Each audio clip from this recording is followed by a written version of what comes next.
Just moments before the ceremony, my fiancé's sister hissed, "He'll never love you more than me." He laughed and agreed. I simply smiled, said, "Enjoy the wedding," and walked out, straight into a limo waiting with his biggest secret beside me. Let the real story begin. It was supposed to be the happiest day of my life. The florals were perfect, white peonies and blush ranunculus arranged in delicate clusters down the aisle of an old cathedral in Charleston. My Vera 1 gown shimmered softly under the stained glass light, and the scent of lavender and candle wax clung to the air like a dream waiting to be fulfilled. Except this wasn't a dream. It was a quiet, calculated betrayal disguised in pearls and pressed tuxedos. I had been with Elijah for 4 years. We met in D.C., both young professionals, both trying to climb the same golden ladder of ambition. He had the smile of someone raised to charm, and I, the heart of someone raised to believe. We talked about children, Paris in the spring, a dog named Arlo. But I missed the signs. Or rather, I saw them, and chose to paint over them in prettier colors. The first one was named Camilla. His sister. From the start, she was too much. Her affection bordered on obsession. She'd call him at midnight just to talk. She'd sit curled against him on the couch when we visited, fingers tracing his arm like a lover's. She once told me, laughing, that no woman would ever understand Elijah the way she did. I laughed back, but it never reached my eyes. At family dinners, she'd wedge herself between us. During our engagement shoot, she tagged along to help. At my bridal shower, she wore white. And Elijah? He never told her to stop. When I brought it up, he'd smile and say, "That's just how she is, babe." Like I was the one making trouble by daring to notice. "You're being sensitive." She doesn't mean it that way. But I meant every anxious swallow. Every time I bit my tongue instead of speaking up. Every ache in my chest when I watched him choose silence over support. Still, I stayed. Because I wanted to believe in the man I thought I loved. I wanted to believe that once we were married, the boundaries would fall into place. That once I wore his ring, he would wear his loyalty properly. I was wrong. 10 minutes before I was supposed to walk down the aisle, the cathedral's bridal suite door creaked open. Camilla slipped in like smoke, her smile sharp and triumphant.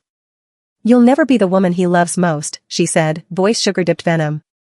"I'll always come first." I froze, staring at her through the mirror, veil ghosting around my face.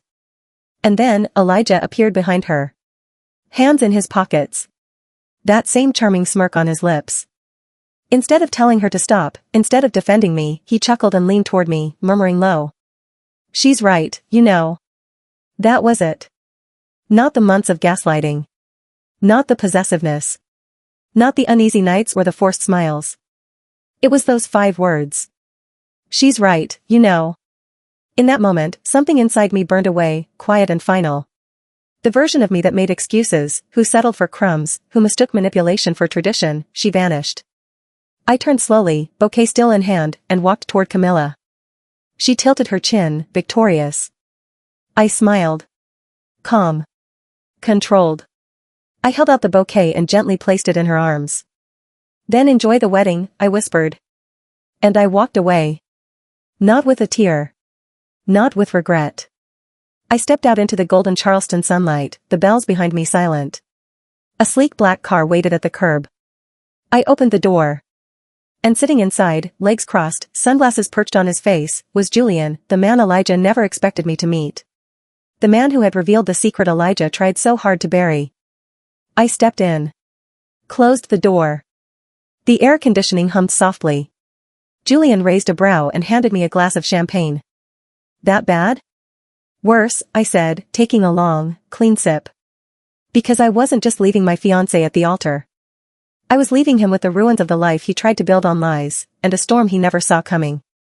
The champagne was cold, but not colder than the realization settling into my chest. As the limo rolled through the quiet streets of Charleston, I stared out the tinted window, veil resting in my lap like a ghost of the life I'd just abandoned. Beside me, Julian adjusted the cuff of his navy suit, his expression unreadable. He didn't speak. He didn't need to. We were both too familiar with betrayal to rush through the silence. "I thought I knew him," I said finally, my voice hoarse, as if the truth had clawed its way up from my lungs. Julian didn't look at me. We all think we know the people we love. I turned to him, the bitterness curling around my tongue like smoke. "How long were you with him?" Julian exhaled slowly. 3 years. Off and on. I funded his rent. His clothes. That goddamn Porsche. I thought I was supporting someone I cared about. And he made you think I knew? I whispered. Julian finally looked at me then, eyes sharp, but soft around the edges. He told me it was an arrangement. That you were in on it. That you were partners in ambition. He sold you like a business model, like you were his co-founder in deception. A hollow laugh escaped my lips. He always did speak in strategy metaphors. I leaned back against the leather seat, the weight of it all pressing into my ribs. It wasn't just the cheating. It wasn't just the lies. It was how long I let him convince me the cracks were my fault. The missed credit card payments, the sudden emergency business trips, the fancy suits when our accounts were supposedly tight. I'd blamed myself for questioning him. I'd called it trust. No. It was denial dressed as devotion. Julian reached forward, plucked the bottle from the ice bucket, and topped off my glass. When did you find out? 2 weeks ago. At a charity gala. I ran a hand over my face. You showed me a photo of the two of you. On a yacht.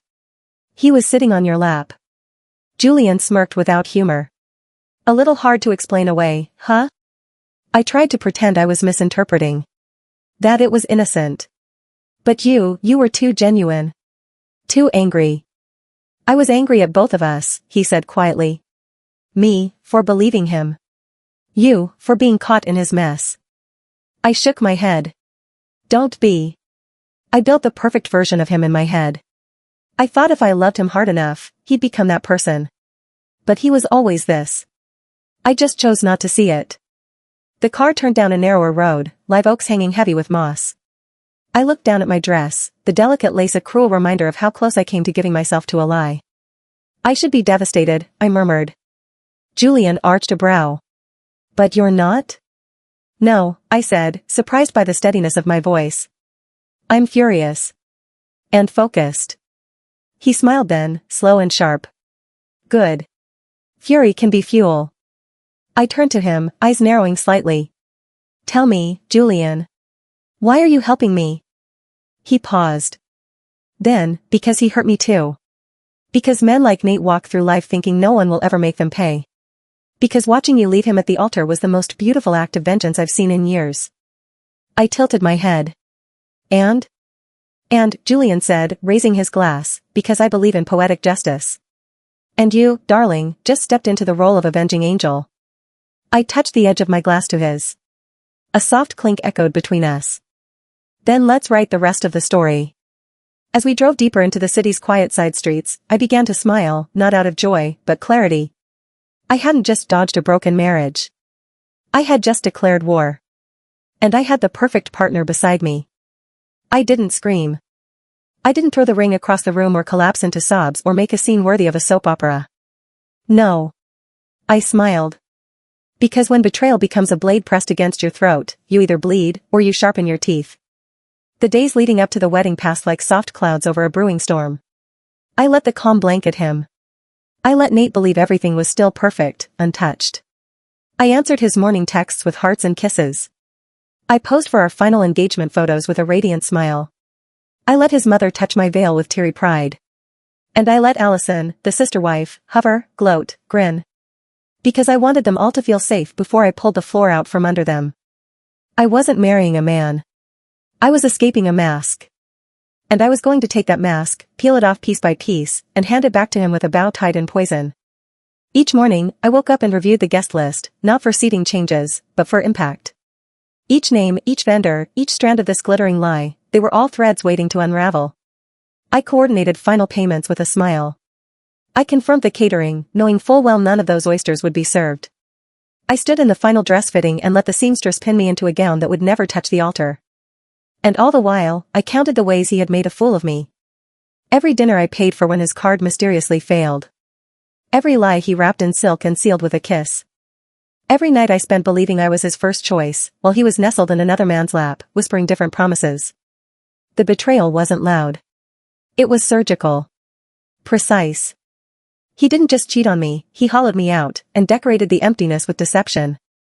So I let him believe. That was the fun part. I let him hold my hand during the rehearsal dinner, his thumb grazing mine like we were still sacred. I let him whisper I love you as I fell asleep beside him, knowing the next time he reached for me, I'd be gone. And then came the morning of the wedding. I woke up to birdsong and sunlight streaming through the hotel suite windows. Everything was perfect, almost insultingly so. My dress hung on the door, glowing like a ghost. My shoes rested neatly on velvet. The room smelled like roses, champagne, and the kind of wealth that makes people blind. The makeup artist arrived at 8 a.m. sharp. My hair curled into soft waves. The veil pinned delicately. I looked like every magazine bride. Untouchable. Beautiful. Oblivious. Inside, I was volcanic. 10 minutes before the ceremony, as scripted, Allison slithered in. Her smirk coiled around the room like a snake smelling victory. You'll never be the woman he loves most, she whispered. I'll always come first. And then Nate entered, laughing softly behind her, like the line wasn't madness but gospel. She's right, you know, he added. That was the detonator. I stood. I walked over. I didn't raise my voice. Didn't tremble. I simply placed my bouquet in Allison's arms like a curse wrapped in silk. Then enjoy the wedding, I said. And I left. I didn't rush. I didn't cry. I walked out of that hotel like I owned it. Like I would remember the woman who chose dignity over performance. The woman who walked away from a six-figure farce with her spine straight and her head higher than the chandeliers. Outside, Julian waited. I slid into the limo beside him. My veil was still on. My hands didn't shake. I took the champagne bottle from its bucket and poured myself a glass. To what? Julian asked. I raised my glass, the bubbles catching the morning sun. To endings, I said. And to fires we let burn. Because sometimes, silence isn't weakness. Sometimes, silence is a match. And I had just lit the fuse. Back at the hotel, the fantasy began to rot. It started slow, like all grand disasters do. The music played gently from the string quartet nestled in the corner of the ballroom. Guests sipped champagne, chatted, posed for photos in front of a wall of white roses. They didn't know the bride had already left the building. Nate stood by the altar, checking his watch every 2 minutes. But he kept smiling, because that's what narcissists do. They smile even when the sky is burning, convinced it's just golden hour. His groomsmen tried to joke, to lighten the tension. But when the wedding planner approached, pale-faced and whispering into his ear, the cracks began to show. Sir, she murmured, the main payment account has been declined. Twice. Nate blinked. What? That's impossible. She glanced at her tablet again. The florist hasn't been paid. Nor has the catering. The DJ's fee was processed last week, but then reversed. He turned red. Run it again. She hesitated. Sir, the hotel requires confirmation or payment up front. Otherwise. The pianist stopped playing. Silence fell, soft at first. A ripple across the glossy surface of a lie. Nate stepped aside, pulled out his phone, and called the bank. The screen blinked back at him, account frozen. His jaw clenched. He tried another card. Declined. He turned toward the bar, only to see the bartender shrug, wiping down glasses. Sorry, sir. We've been told to pause service until payment clears. Guests began to murmur. The DJ unplugged his laptop. A server whispered something to the head caterer, who immediately started instructing his team to pack up the food trays. Nate looked like a man watching his house catch fire, with a lighter still in his hand. Then came the texts. Your Porsche lease has been terminated. Vehicle scheduled for repossession. Your apartment lease is under review due to failed payments. Bank alert, multiple failed withdrawals. Account flagged. And finally. Unknown number, Damon Russo would like a word. His hands began to shake. Across the ballroom, Allison stood in her floor-length lavender gown, still holding my bouquet. Her face twisted in confusion, then dread. Her fingers gripped the silk too tightly, like she could squeeze her brother's reputation back into shape. Nate stormed over to her. What did you say to her? He hissed. I didn't. She handed me the bouquet, she walked out. She walked out, he repeated, voice rising. She walked out? People were staring now. Phones were coming out. Snapshots of the groom unraveling. She said, enjoy the wedding, and left. Nate's face drained of color. And then his phone rang. He answered without checking the caller ID. Where the hell are you? He snapped. A pause. His eyes widened. You're with him? Another pause. His throat bobbed. No. You don't understand.